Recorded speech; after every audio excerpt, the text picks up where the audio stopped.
নবমা ভগবতী শরণ। দর্শক বন্ধু, 12 ଅଧିପତି ଶନେଶ୍ୱର ମହାଗ୍ରହ ଏବଂ ଇଷ୍ଟଦେବୀ ମା ଭଗବତୀ ଦକ୍ଷିଣେଶ୍ୱରୀ କାଳୀଙ୍କୁ ନମନ କରି ଜାଣିବା ଆଜିର ରାଶିଫଳ ବିଷୟରେ। ସର୍ବପ୍ରଥମେ ଜାଣିବା ଆଜିର ରାଶି ନକ୍ଷତ୍ର ତଥା ପଞ୍ଚାଙ୍ଗ ବିଷୟରେ।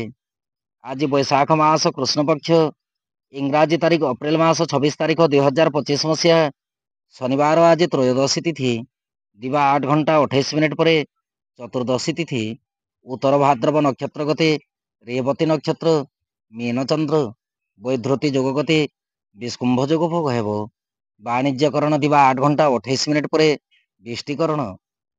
ଯୋଗିନୀ ଦକ୍ଷିଣ ଦିଗରେ ଦିବା 8 ଘଣ୍ଟା 28 ମିନିଟ୍ ପରେ ପଶ୍ଚିମ ଦିଗରେ ରହିବେ। ଆଜି ବୃଷ, ସିଂହ ଓ କନ୍ୟା ରାଶିର ଘାତବାର ଏବଂ ଧନୁରାଶି ପୁରୁଷ ଓ ତୁଳା ରାଶି ମହିଳାଙ୍କ ଘାତ ଚନ୍ଦ୍ର। ରାହୁ କାଳ ଦିବା 1 ଘଣ୍ଟା 20 ମିନିଟ୍ରୁ ଦିବା 2 ଘଣ୍ଟା 56 ମିନିଟ୍ ମଧ୍ୟରେ। ଦିନଟିରେ ମାହେନ୍ଦ୍ର ବେଳା ନାସ୍ତି। ଅମୃତ ବେଳା ଦିବା 8 ଘଣ୍ଟା 44 ମିନିଟ୍ରୁ ଦିବା 12 ଘଣ୍ଟା 9 ମିନିଟ୍ ମଧ୍ୟରେ। ରାହୁ କାଳରେ କୌଣସି ଆନୁଷ୍ଠାନିକ ମାଙ୍ଗଳିକ ଶୁଭ କାର୍ଯ୍ୟ କରିବା ଶାସ୍ତ୍ର ସମ୍ମତ ନୁହେଁ। ଏଣୁକରି ମାହେନ୍ଦ୍ର ବେଳାଟି ସର୍ବୋତ୍ତମ। କାରଣ ମାହେନ୍ଦ୍ର ବେଳାଟି ଶ୍ରୀହରି ବିଷ୍ଣୁଙ୍କ ଅତି ପ୍ରିୟ ବୋଲି ଶାସ୍ତ୍ର ମାର୍ଗଦର୍ଶନ କରିଥାଏ। ଆଜିର ଗ୍ରହସ୍ଥିତି: ରବି ମେଷ ରାଶିରେ, ବୃହସ୍ପତି ବୃଷ ରାଶିରେ, ମଙ୍ଗଳ କର୍କଟ ରାଶିରେ, କେତୁ କନ୍ୟା ରାଶିରେ, ଚନ୍ଦ୍ର, ଶନି, ଶୁକ୍ର, ରାହୁ ଏବଂ ବୁଧ ଏକତ୍ରୀକରଣ ଅବସ୍ଥାରେ ମୀନ ରାଶିରେ ଗୋଚର କରିବେ। ଦର୍ଶକ ବନ୍ଧୁ, ରାଶିଫଳ ଜାଣିବା ଆଗରୁ ଜାଣିବା ଆଜିର ଦିବ୍ୟ ଚିନ୍ତନ ବିଷୟରେ। ଦିବ୍ୟ ଚିନ୍ତନରେ ଅଛି ଜନ୍ମ ଜାତକରେ ଧର୍ମ ତତ୍ତ୍ୱ ଯୋଗ କିପରି ସଂଗଠିତ ହୋଇଥାଏ। ଉକ୍ତ ବିଷୟବସ୍ତୁ ନେଇକି ସଂକ୍ଷିପ୍ତ ଆଲୋଚନା। ଦର୍ଶକ ବନ୍ଧୁ, ଜନ୍ମ ଜାତକରେ ବୁଧ ଏବଂ ଶୁକ୍ର ଯଦି କୌଣସି ରାଶିରେ ଏକତ୍ର ଅବସ୍ଥାରେ ରହିଥାନ୍ତି ଏବଂ ବୃହସ୍ପତି ଯଦି ଜନ୍ମ ଜାତକରେ ନବମ ଦୃଷ୍ଟି ଦେଉଥାନ୍ତି କିମ୍ବା ନବମସ୍ଥ ଅବସ୍ଥାରେ ରହିଥାନ୍ତି ଏବଂ ଜନ୍ମ ଜାତକ ଯଦି ସିଂହ ଲଗ୍ନ ହୋଇଥାଏ, ତତ୍ସଙ୍ଗେ ଷଷ୍ଠ ସ୍ଥାନରେ ମଙ୍ଗଳ ଏବଂ ଶନି ଯଦି ଅବସ୍ଥିତ ହୋଇଥାନ୍ତି, ତାହେଲେ ଧର୍ମ ତତ୍ତ୍ୱ ଯୋଗ ସଂଗଠିତ ହୋଇଥାଏ। ଏପରି ଜନ୍ମଜାତ ବ୍ୟକ୍ତି ନିଜର ଉପାର୍ଜିତ ଧନ ବ୍ୟୟ କରିକି ବହୁ ଧର୍ମ କାର୍ଯ୍ୟ ସମ୍ପାଦନ କରିଥାନ୍ତି। ବିଶେଷ କରି ସଦ୍ଗୁରୁ ଠାରୁ ଦୀକ୍ଷା ଗ୍ରହଣ କରିକି ଅନ୍ତିମ କାଳରେ ମୋକ୍ଷ ପ୍ରାପ୍ତି କରିଥାନ୍ତି। ଏବେ ଆସନ୍ତୁ ଜାଣିବା ଆଜିର ରାଶିଫଳ ବିଷୟରେ। ରାଶିଫଳଟି ଆପଣଙ୍କ ଚନ୍ଦ୍ର ରାଶି ଉପରେ ଆଧାରିତ। ଆପଣଙ୍କ ଜନ୍ମକୋଷ୍ଠୀରେ ଚନ୍ଦ୍ରମା ଯେଉଁ ରାଶିରେ ଅବସ୍ଥାନ କରିଛନ୍ତି, ସିଏ ହେଉଛି ଆପଣଙ୍କ ଚନ୍ଦ୍ର ରାଶି ବା ଜନ୍ମ ରାଶି। ଯଦି ଆପଣ ନିଜର ଜନ୍ମ ରାଶି ଜାଣିନାହାନ୍ତି, ତାହେଲେ ପ୍ରଚଳିତ ନାମ ରାଶି ଅନୁସାରେ ରାଶିଫଳଟି ଦେଖିପାରିବେ। ଚନ୍ଦ୍ରମା ଆଜି ବୁଧଙ୍କ ନକ୍ଷତ୍ରରେ ମୀନ ରାଶିରେ ଗୋଚର କରିବେ। ଫଳରେ ମେଷ ରାଶି ଠାରୁ ମୀନ ରାଶି ପର୍ଯ୍ୟନ୍ତ ଦ୍ୱାଦଶ ରାଶି ଉପରେ ଚନ୍ଦ୍ରମାଙ୍କ କେଉଁ ପ୍ରକାର ପ୍ରଭାବ ରହିବ, ଉକ୍ତ ବିଷୟବସ୍ତୁ ଉପରେ ପରିଚିତ ହେବା। କାଳପୁରୁଷ ଚକ୍ରର ପ୍ରଥମ ରାଶି ମେଷ ରାଶି। ମେଷ ରାଶି ବ୍ୟକ୍ତି ବିଶେଷଙ୍କ ପାଇଁ ଦିନଟିରେ ଚନ୍ଦ୍ରମା ରାଶି ଠାରୁ ଦ୍ୱାଦଶ ସ୍ଥାନରେ ଗୋଚର କରିବେ। ଫଳରେ କାର୍ଯ୍ୟକ୍ଷେତ୍ର ଏବଂ ବ୍ୟବସାୟରେ କାର୍ଯ୍ୟ ହାନିର ସୂଚନା ପରିଲକ୍ଷିତ ହୁଏ। ସରକାରୀ ବେସରକାରୀ କର୍ମକୁ ନେଇକି ସତର୍କତା ଅବଲମ୍ବନ କରନ୍ତୁ। ଦାମ୍ପତ୍ୟ ଓ ପ୍ରେମ ସମ୍ପର୍କ ଆଦ୍ୟ ଶୁଭଦାୟକ ନୁହେଁ। ଦିନଟିରେ ଅପବ୍ୟୟ ଖର୍ଚ୍ଚରୁ ନିବୃତ୍ତ ରୁହନ୍ତୁ। ବିଶେଷ କରି ଆର୍ଥିକ ସଙ୍କଟାପନ୍ନ ଅବସ୍ଥା ମଧ୍ୟ ରହିପାରେ। ସ୍ୱାସ୍ଥ୍ୟ ଶରୀର ପ୍ରତି ଯତ୍ନଶୀଳ ହେବା ସହିତ ଯାତ୍ରା ସମୟରେ ସତର୍କତା ଅବଲମ୍ବନ କରନ୍ତୁ। ବିଦ୍ୟାର୍ଥୀ ଓ ମହିଳାମାନେ କାର୍ଯ୍ୟକ୍ଷେତ୍ରରେ ଅଶାନ୍ତିର ବାତାବରଣ ଲକ୍ଷ୍ୟ କରିପାରନ୍ତି। ଆପଣଙ୍କ ପାଇଁ ଶୁଭ ରଙ୍ଗ ଆଜି ଫିକା ଗୋଲାପୀ ରଙ୍ଗ, ଶୁଭ ଅଙ୍କ 8। ଆପଣ ଆଜି ଦୁମ୍ ଦୁର୍ଗାୟ ନମଃ ଏହି ମନ୍ତ୍ରକୁ ପଠନ କରନ୍ତୁ। ଦିନଟି ଅତ୍ୟନ୍ତ ସୁଖଦାୟକ ହେବ। ବୃଷ ରାଶି। ବୃଷ ରାଶି ବ୍ୟକ୍ତି ବିଶେଷଙ୍କ ପାଇଁ ଦିନଟିରେ ଚନ୍ଦ୍ରମା ରାଶି ଠାରୁ ଏକାଦଶ ସ୍ଥାନରେ ଗୋଚର କରିବେ। ଫଳରେ କାର୍ଯ୍ୟକ୍ଷେତ୍ର ଏବଂ ବ୍ୟବସାୟରେ ଆକସ୍ମିକ ଧନ ଲାଭର ସୂଚନା ଜଣାଯାଏ। ସରକାରୀ ବେସରକାରୀ କର୍ମକୁ ନେଇକି ବହୁତ ଦିନରୁ ଅଟକି ରହିଥିବା କର୍ମ ସମ୍ପାଦନ ହେବ। ଦାମ୍ପତ୍ୟ ଓ ପ୍ରେମ ସମ୍ପର୍କ ଅମୃତ ତୁଲ୍ୟ ଅଟେ। ଆର୍ଥିକ ସ୍ଥିତି ସବଳ ରହିବା ସହିତ ସ୍ୱାସ୍ଥ୍ୟ ଶରୀର ସୁଖଦ ରହିବ। ଯାତ୍ରା ପାଇଁ ଦିନଟି ଆପଣଙ୍କ ପକ୍ଷରେ ଯିବ।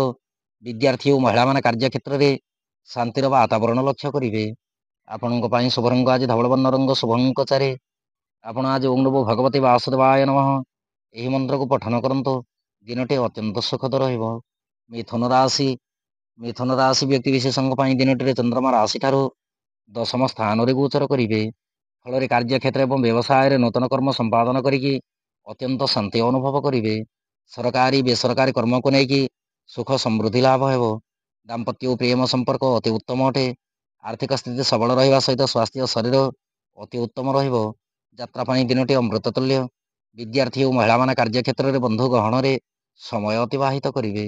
ଆପଣଙ୍କ ପାଇଁ ଶୁଭ ରଙ୍ଗ ଆଜି ସବୁଜ ବର୍ଣ୍ଣ ରଙ୍ଗ, ଶୁଭ ଅଙ୍କ 1। ଆପଣ ଆଜି ରାମ ରକ୍ଷା ସ୍ତୋତ୍ର ପାଠ କରନ୍ତୁ।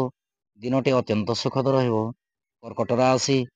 କର୍କଟ ରାଶି ବ୍ୟକ୍ତି ବିଶେଷଙ୍କ ପାଇଁ ଦିନଟିରେ ଚନ୍ଦ୍ରମା ରାଶି ଠାରୁ ନବମ ସ୍ଥାନରେ ଗୋଚର କରିବେ। ଫଳରେ କାର୍ଯ୍ୟକ୍ଷେତ୍ର ଏବଂ ବ୍ୟବସାୟରେ ଅତ୍ୟନ୍ତ ଖୁସି ଅନୁଭବ କରିବା ସହିତ ସରକାରୀ ବେସରକାରୀ କର୍ମକୁ ନେଇକି ଉପରିସ୍ଥ କର୍ମଚାରୀଙ୍କ ଠାରୁ ପ୍ରଶଂସା ଲାଭ କରିବେ। ଦାମ୍ପତ୍ୟ ଓ ପ୍ରେମ ସମ୍ପର୍କ ସୁଖଦ ଅଟେ। ଆର୍ଥିକ ସ୍ଥିତି ସବଳ ରହିବ। ସ୍ୱାସ୍ଥ୍ୟ ଶରୀର ସୁଖଦ ରହିବା ସହିତ ଦିନଟିରେ ପରୋପକାର କରି ପ୍ରଶଂସାର ପାତ୍ର ହେବେ। ଯାତ୍ରା ପାଇଁ ଦିନଟି ଉତ୍ତମ ଅଟେ। ବିଦ୍ୟାର୍ଥୀ ଓ ମହିଳାମାନେ କାର୍ଯ୍ୟକ୍ଷେତ୍ରରେ ଅଳ୍ପ ମାତ୍ରାରେ ଅବହେଳିତ ରହିପାରନ୍ତି। ଆପଣଙ୍କ ପାଇଁ ଶୁଭ ରଙ୍ଗ ଆଜି ସବୁଜ ବର୍ଣ୍ଣ ରଙ୍ଗ, ଶୁଭ ଅଙ୍କ 3। ଆପଣ ଆଜି ବିଷ୍ଣୁ ଚରଣାମୃତ ସେବନ କରନ୍ତୁ। ଦିନଟି ଅତ୍ୟନ୍ତ ସୁଖଦ ରହିବ। ସିଂହ ରାଶି। ସିଂହ ରାଶି ବ୍ୟକ୍ତି ବିଶେଷଙ୍କ ପାଇଁ ଦିନଟିରେ ଚନ୍ଦ୍ରମା ରାଶିଠାରୁ ଅଷ୍ଟମ ସ୍ଥାନରେ ଗୋଚର କରିବେ। ଫଳରେ କାର୍ଯ୍ୟକ୍ଷେତ୍ର ଏବଂ ବ୍ୟବସାୟରେ ଅନୁତପ୍ତ ହୋଇପାରନ୍ତି। ସରକାରୀ ବେସରକାରୀ କର୍ମକୁ ନେଇକି ଉପରିସ୍ଥ କର୍ମଚାରୀଙ୍କ ପରାମର୍ଶ ଅନୁସାରେ କର୍ମ ସମ୍ପାଦନ କରନ୍ତୁ। ଦାମ୍ପତ୍ୟ ଓ ପ୍ରେମ ସମ୍ପର୍କ ଆଦ୍ୟ ଶୁଭଦାୟକ ନୁହେଁ। ପ୍ରେମ ସମ୍ପର୍କକୁ ନେଇକି ମନ ଭିତରେ ଚିନ୍ତିତ ଭାବନା ଜାଗ୍ରତ ହେବ। ଆର୍ଥିକ ସ୍ଥିତି ବିଶେଷ ସୁଖଦାୟକ ନୁହେଁ। ସ୍ୱାସ୍ଥ୍ୟ ଶରୀର ପ୍ରତି ଧ୍ୟାନ ଦେବା ସହିତ ଖାଦ୍ୟପେୟ ଏବଂ ଦିନଚର୍ଯ୍ୟା ପ୍ରତି ଧ୍ୟାନ ରଖନ୍ତୁ। ଯାତ୍ରା ପାଇଁ ଦିନଟି ମଧ୍ୟମ ଫଳଦାୟକ। ବିଦ୍ୟାର୍ଥୀ ଓ ମହିଳାମାନେ କାର୍ଯ୍ୟକ୍ଷେତ୍ରରେ ଆଶାତୀତ ଫଳପ୍ରାପ୍ତିରେ ବିଳମ୍ବ ଯୋଗ ଲକ୍ଷ୍ୟ କରିବେ। ଆପଣଙ୍କ ପାଇଁ ଶୁଭ ରଙ୍ଗ ଆଜି ରକ୍ତବର୍ଣ୍ଣ ରଙ୍ଗ, ଶୁଭ ଅଙ୍କ 6। ଆପଣ ଆଜି କୃଷ୍ଣାୟ ଗୋବିନ୍ଦାୟ ଗୋପୀଜନବଲ୍ଲଭାୟ ରାଧାକୃଷ୍ଣାୟ ନମୋ ଭଗବତେ ବାସୁଦେବାୟ ନମଃ ଏହି ମନ୍ତ୍ରକୁ ପଠନ କରନ୍ତୁ। ଦିନଟି ଅତ୍ୟନ୍ତ ସୁଖଦ ରହିବ। କନ୍ୟା ରାଶି। କନ୍ୟା ରାଶି ବ୍ୟକ୍ତି ବିଶେଷଙ୍କ ପାଇଁ ଦିନଟିରେ ଚନ୍ଦ୍ରମା ରାଶିଠାରୁ ସପ୍ତମ ସ୍ଥାନରେ ଗୋଚର କରିବେ। ଫଳରେ କାର୍ଯ୍ୟକ୍ଷେତ୍ର ଏବଂ ବ୍ୟବସାୟରେ ନୂତନ ଖୁସି ଅନୁଭବ ହେବ। ସରକାରୀ ବେସରକାରୀ କର୍ମକୁ ନେଇକି ଆଶାତୀତ ଫଳ ପ୍ରାପ୍ତି କରିବେ। ଦାମ୍ପତ୍ୟ ଓ ପ୍ରେମ ସମ୍ପର୍କ ସୁଖଦ ରହିବା ସହିତ ଦିନଟିରେ ଧର୍ମ କାର୍ଯ୍ୟରେ ସମୟ ଅତିବାହିତ ହୋଇପାରେ। ଆର୍ଥିକ ସ୍ଥିତି ସୁଖଦ ଅଟେ। ସ୍ୱାସ୍ଥ୍ୟ ଶରୀର ପ୍ରତି ଧ୍ୟାନ ରଖନ୍ତୁ। ଯାତ୍ରା ପାଇଁ ଦିନଟି ଅମୃତ ତୁଲ୍ୟ। ବିଦ୍ୟାର୍ଥୀ ଓ ମହିଳାମାନେ କାର୍ଯ୍ୟକ୍ଷେତ୍ରରେ ପ୍ରଶଂସାର ପାତ୍ର ହେବେ। ଆପଣଙ୍କ ପାଇଁ ଶୁଭ ରଙ୍ଗ ଆଜି ଧବଳ ବର୍ଣ୍ଣ ରଙ୍ଗ, ଶୁଭ ଅଙ୍କ 5। ଆପଣ ଆଜି ଦେବୀ ମନ୍ଦିରରେ ଘୃତ ଦୀପ ଅର୍ପଣ କରନ୍ତୁ। ଦିନଟି ଅତ୍ୟନ୍ତ ସୁଖଦ ରହିବ। ତୁଳା ରାଶି। ତୁଳା ରାଶି ବ୍ୟକ୍ତି ବିଶେଷଙ୍କ ପାଇଁ ଦିନଟିରେ ଚନ୍ଦ୍ରମା ରାଶିଠାରୁ ଷଷ୍ଠ ସ୍ଥାନରେ ଗୋଚର କରିବେ। ଫଳରେ କାର୍ଯ୍ୟକ୍ଷେତ୍ର ଏବଂ ବ୍ୟବସାୟରେ ସାହାଯ୍ୟ ସହାନୁଭୂତି ପ୍ରାପ୍ତି ହେବ। ସରକାରୀ ବେସରକାରୀ କର୍ମକୁ ନେଇକି ନୂତନ ଉପାୟ ଚିନ୍ତା କରିପାରନ୍ତି। ଦାମ୍ପତ୍ୟ ଓ ପ୍ରେମ ସମ୍ପର୍କ ସୁଖଦ ଅଟେ। ପ୍ରେମ ସମ୍ପର୍କକୁ ନେଇକି ନୂତନ ଅନୁଭୂତି ଜାଗ୍ରତ ହେବ। ଆର୍ଥିକ ସ୍ଥିତି ସବଳ ରହିବ। ସ୍ୱାସ୍ଥ୍ୟ ଶରୀର ପ୍ରତି ଧ୍ୟାନ ଦିଅନ୍ତୁ। ଦିନଟିରେ ତଳିପାଦରେ ଏବଂ ମୁଣ୍ଡରେ ଯନ୍ତ୍ରଣା ଅନୁଭବ ହୋଇପାରେ। ଯାତ୍ରା ପାଇଁ ଦିନଟି ମଧ୍ୟମ ଫଳଦାୟକ। ବିଦ୍ୟାର୍ଥୀ ଓ ମହିଳାମାନେ କାର୍ଯ୍ୟକ୍ଷେତ୍ରରେ ଅଳ୍ପ ମାତ୍ରାରେ ଆଶ୍ୱସ୍ତି ଲାଭ କରିବେ। ଆପଣଙ୍କ ପାଇଁ ଶୁଭ ରଙ୍ଗ ଆଜି ଘନ ନୀଳ ରଙ୍ଗ, ଶୁଭ ଅଙ୍କ 8। ଆପଣ ଆଜି ତ୍ରିଶାଖା ବେଲପତ୍ର ଶିବଲିଙ୍ଗରେ ଅର୍ପଣ କରନ୍ତୁ। ଦିନଟି ଅତ୍ୟନ୍ତ ସୁଖଦ ରହିବ। ବିଛା ରାଶି। ବିଛା ରାଶି ବ୍ୟକ୍ତି ବିଶେଷଙ୍କ ପାଇଁ ଦିନଟିରେ ଚନ୍ଦ୍ରମା ରାଶିଠାରୁ ପଞ୍ଚମ ସ୍ଥାନରେ ଗୋଚର କରିବେ। ଫଳରେ କାର୍ଯ୍ୟକ୍ଷେତ୍ର ଏବଂ ବ୍ୟବସାୟରେ ପରଚର୍ଚ୍ଚାରେ ସମୟ ଅତିବାହିତ ହେବ। ସରକାରୀ ବେସରକାରୀ କର୍ମକୁ ନେଇକି ଚିନ୍ତିତ ରହିପାରନ୍ତି। ଦାମ୍ପତ୍ୟ ଓ ପ୍ରେମ ସମ୍ପର୍କ ବିଶେଷ ସୁଖଦ ନୁହେଁ। ସନ୍ତାନ ସନ୍ତତିଙ୍କ କାର୍ଯ୍ୟକଳାପ ଉପରେ କଡ଼ା ନଜର ରଖନ୍ତୁ। ଆର୍ଥିକ ସ୍ଥିତି ଦୁର୍ବଳ ରହିବା ସହିତ ଦିନଟିରେ ସ୍ୱାସ୍ଥ୍ୟ ଶରୀର ମଧ୍ୟ ଦୁର୍ବଳ ରହିପାରେ। ଯାତ୍ରା ପାଇଁ ଦିନଟି ବିଶେଷ ସୁଖଦାୟକ ନୁହେଁ। ବିଦ୍ୟାର୍ଥୀ ଓ ମହିଳାମାନେ କାର୍ଯ୍ୟକ୍ଷେତ୍ରରେ ଅବହେଳିତ ରହିପାରନ୍ତି। ଆପଣଙ୍କ ପାଇଁ ଶୁଭ ରଙ୍ଗ ଆଜି ସିନ୍ଦୁର ବର୍ଣ୍ଣ ରଙ୍ଗ, ଶୁଭ ଅଙ୍କ 3। ଆପଣ ଆଜି ଅସହାୟ ବ୍ୟକ୍ତିଙ୍କୁ ସାହାଯ୍ୟ ହୁଅନ୍ତୁ। ଦିନଟି ଅତ୍ୟନ୍ତ ସୁଖଦ ରହିବ। ଧନୁରାଶି। ଧନୁରାଶି ବ୍ୟକ୍ତି ବିଶେଷଙ୍କ ପାଇଁ ଦିନଟିରେ ଚନ୍ଦ୍ରମା ରାଶିଠାରୁ ଚତୁର୍ଥ ସ୍ଥାନରେ ଗୋଚର କରିବେ। ଫଳରେ କାର୍ଯ୍ୟକ୍ଷେତ୍ର ଏବଂ ବ୍ୟବସାୟରେ ସଦାସର୍ବଦା ସତର୍କତା ଅବଲମ୍ବନ କରିବେ। ସରକାରୀ ବେସରକାରୀ କର୍ମକୁ ନେଇକି ଉପରିସ୍ଥ କର୍ମଚାରୀଙ୍କ ଠାରୁ କଟୁ ଭାଷା ଶୁଣିପାରନ୍ତି। ଦାମ୍ପତ୍ୟ ଓ ପ୍ରେମ ସମ୍ପର୍କ ମଧ୍ୟମରୁ ଉତ୍ତମ ଅଟେ। ସହଧର୍ମିଣୀଙ୍କ ପରାମର୍ଶ ଅନୁସାରେ ଗୃହ କାର୍ଯ୍ୟ ସମ୍ପାଦନ କରନ୍ତୁ। ଆର୍ଥିକ ସ୍ଥିତି ଦୁର୍ବଳ ରହିବା ସହିତ ଆବଶ୍ୟକ ସ୍ଥଳେ ଋଣ ମଧ୍ୟ ଗ୍ରହଣ କରିପାରନ୍ତି। ସ୍ୱାସ୍ଥ୍ୟ ଶରୀର ପ୍ରତି ଧ୍ୟାନ ରଖନ୍ତୁ। ବିଶେଷ କରି ନେତ୍ର ପ୍ରତି ଯତ୍ନଶୀଳ ରୁହନ୍ତୁ। ଯାତ୍ରା ପାଇଁ ଦିନଟି ଆଦ୍ୟ ଶୁଭଦାୟକ ନୁହେଁ। ବିଦ୍ୟାର୍ଥୀ ଓ ମହିଳାମାନେ କାର୍ଯ୍ୟକ୍ଷେତ୍ରରେ ବିଳମ୍ବରେ କାର୍ଯ୍ୟ ସିଦ୍ଧିର ସୂଚନା ଲକ୍ଷ୍ୟ କରିବେ। ଆପଣଙ୍କ ପାଇଁ ଶୁଭ ରଙ୍ଗ ଆଜି ହଳଦୀ ବର୍ଣ୍ଣ ରଙ୍ଗ, ଶୁଭ ଅଙ୍କ 1। ଆପଣ ଆଜି ଓଁ ନମୋ ଭଗବତେ ବାସୁଦେବାୟ ନମଃ ଏହି ମନ୍ତ୍ରକୁ ପଠନ କରନ୍ତୁ। ଦିନଟି ଅତ୍ୟନ୍ତ ସୁଖଦ ରହିବ। ମକର ରାଶି। ମକର ରାଶି ବ୍ୟକ୍ତି ବିଶେଷଙ୍କ ପାଇଁ ଦିନଟିରେ ଚନ୍ଦ୍ରମା ରାଶିଠାରୁ ତୃତୀୟ ସ୍ଥାନରେ ଗୋଚର କରିବେ। ଫଳରେ କାର୍ଯ୍ୟକ୍ଷେତ୍ର ଏବଂ ବ୍ୟବସାୟରେ ସଫଳତାର ଚାବିକାଠି ପ୍ରାପ୍ତି ହେବ। ସରକାରୀ ବେସରକାରୀ କର୍ମକୁ ନେଇକି ନୂତନ କର୍ମରେ ମତିଧାବନ ହେବ। ଦାମ୍ପତ୍ୟ ଓ ପ୍ରେମ ସମ୍ପର୍କ ସୁଖଦ ଅଟେ। ଜ୍ଞାତି ପରିବାର ବନ୍ଧୁବର୍ଗ ତଥା ଭ୍ରାତୃ ଭଗ୍ନୀଙ୍କ ଠାରୁ ସାହାଯ୍ୟ ସହାନୁଭୂତି ମିଳିପାରେ। ଆର୍ଥିକ ସ୍ଥିତି ସବଳ ରହିବା ସହିତ ସ୍ୱାସ୍ଥ୍ୟ ଶରୀର ଅତି ଉତ୍ତମ ରହିବ। ଯାତ୍ରା ପାଇଁ ଦିନଟି ଅମୃତ ତୁଲ୍ୟ। ବିଦ୍ୟାର୍ଥୀ ଓ ମହିଳାମାନେ କାର୍ଯ୍ୟକ୍ଷେତ୍ରରେ ନୂତନ କର୍ମରେ ପ୍ରବଳ ମାତ୍ରାରେ ଶାନ୍ତି ଅନୁଭବ କରିବେ। ଆପଣଙ୍କ ପାଇଁ ଶୁଭ ରଙ୍ଗ ଆଜି ନୀଳବର୍ଣ୍ଣ ରଙ୍ଗ, ଶୁଭ ଅଙ୍କ 4। ଆପଣ ଆଜି କୁଳବୃଦ୍ଧ ବୟସ୍କ ବ୍ୟକ୍ତିଙ୍କୁ କିଛି ଖାଇବା ଦ୍ରବ୍ୟ ଦାନ କରନ୍ତୁ। ଦିନଟି ଅତ୍ୟନ୍ତ ସୁଖଦ ରହିବ। କୁମ୍ଭ ରାଶି। କୁମ୍ଭ ରାଶି ବ୍ୟକ୍ତି ବିଶେଷଙ୍କ ପାଇଁ ଦିନଟିରେ ଚନ୍ଦ୍ରମା ରାଶିଠାରୁ ଦ୍ୱିତୀୟ ସ୍ଥାନରେ ଗୋଚର କରିବେ। ଫଳରେ କାର୍ଯ୍ୟକ୍ଷେତ୍ର ଏବଂ ବ୍ୟବସାୟରେ ବନ୍ଧୁ ସାହାଯ୍ୟ ପ୍ରାପ୍ତି ହେବ। ସରକାରୀ ବେସରକାରୀ କର୍ମକୁ ନେଇକି ଚିନ୍ତିତ ରହିପାରନ୍ତି।